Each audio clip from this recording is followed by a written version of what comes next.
Bonjour et bienvenue dans Corps et âme, le podcast entre terre et ciel pour nourrir sa joie de vivre.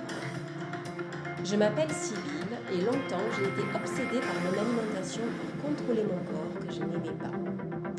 J'ai passé 20 ans prisonnière de pensées et de comportements alimentaires qui me rendaient malheureuse et qui m'enfermaient dans une vie où j'avais la sensation de mourir à petit feu. Dépendante du contrôle et de la perte du contrôle alimentaire, toute ma vie tournait en boucle sur mon poids et ce que je mettais dans mon assiette.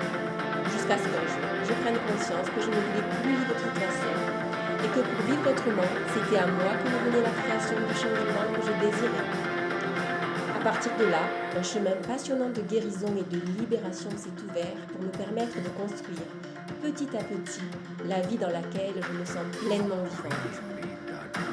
Dans ce podcast, je vous partage sous différentes formes, réflexions, métaphores, contes, ce chemin d'ouverture à soi pour vous donner à voir et à créer la vie qui vous met en joie. Aujourd'hui, je vous présente l'épisode 6, dont voici le titre « Corps, véhicule de l'âme ». Bonne écoute. Alors avant de vous parler de ce texte que j'ai écrit, Corps, véhicule de l'âme, je voulais vous en planter le contexte. Faut dire que si j'ai pas été là pendant un petit moment, c'est parce que j'ai fait une formation de yoga, une formation professorale de yoga que je viens de terminer. Et suite à cette formation, je suis tombée malade. Une belle rhino, une grippe, je sais pas trop, un des deux. En tout cas, c'est pas la Covid, je l'ai eu à Noël.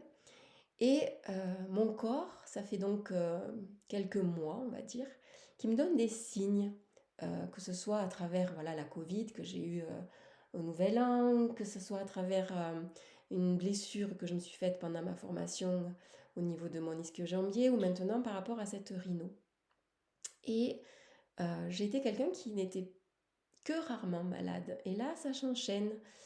Et je me dis, dans mes croyances à moi, mon corps, il me parle, mais comme je suis quelqu'un qui suis assez dans le faire, j'ai pas trop voulu l'écouter jusqu'à ce matin.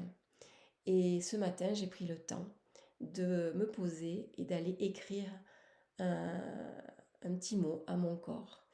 Et de là est venu ensuite le texte que je vais vous partager maintenant. Donc ça s'appelle, comme je vous l'ai dit, Corps, véhicule de l'âme. Il y a des matins où, pour 1001 raisons, ton énergie est basse. Peut-être même que cela fait plusieurs matins. Mais ce matin, tu prends le temps, au-delà des raisons que le mental te propose, de choisir une autre option. Plutôt que de subir cette énergie basse, cet état d'énergie basse, tu te proposes de parler à ton corps. Après tout, c'est de lui que parvient l'énergie dont tu disposes, non ? N'est-il pas temps de l'écouter ? Peut-être même avant de t'excuser auprès de lui, de le remercier pour le travail qu'il fournit sans même que tu n'interviennes, de lui dire ton amour pour être présent quoi qu'il se passe. Désolé, pardon, merci, je t'aime. Peux-tu apporter de l'attention à ton corps, non pas pour qu'il corresponde à des dictats, des modes ou autres conditionnements extérieurs, mais simplement pour nourrir une relation de respect, d'amour véritable? Comment pourrais-tu aujourd'hui entretenir ton corps pour le remplir d'énergie mise au service de ta vie? Que pourrais-tu envisager de différent pour lui apporter vitalité?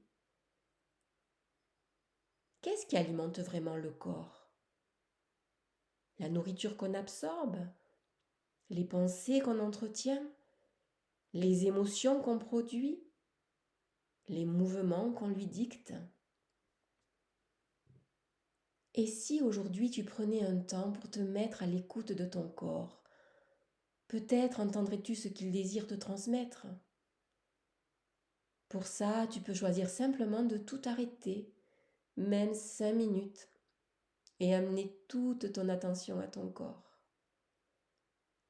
Tu peux lui proposer une respiration consciente et connectée si tu désires le libérer des tensions accumulées. Tu peux lui offrir une séance de yoga pour transformer son énergie.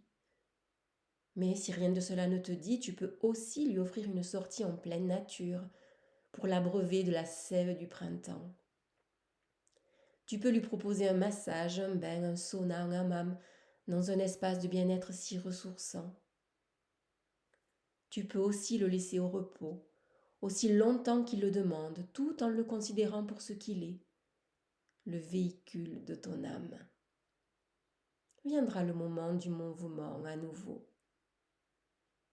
Qui te parle à travers cette chute d'énergie? Es-tu prête à l'écouter? Le corps est un messager formidable pour lequel tu as une chose à faire tout au long de ta vie.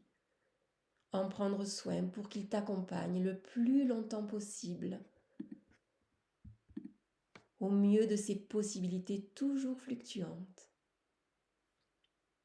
Et si le corps était une de nos plus grandes richesses?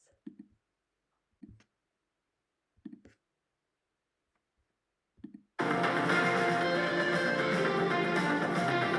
ce podcast vous a plu, merci de le liker, ce qui me fera vraiment plaisir, et aussi de le partager, car le bonheur est celui qu'on partage.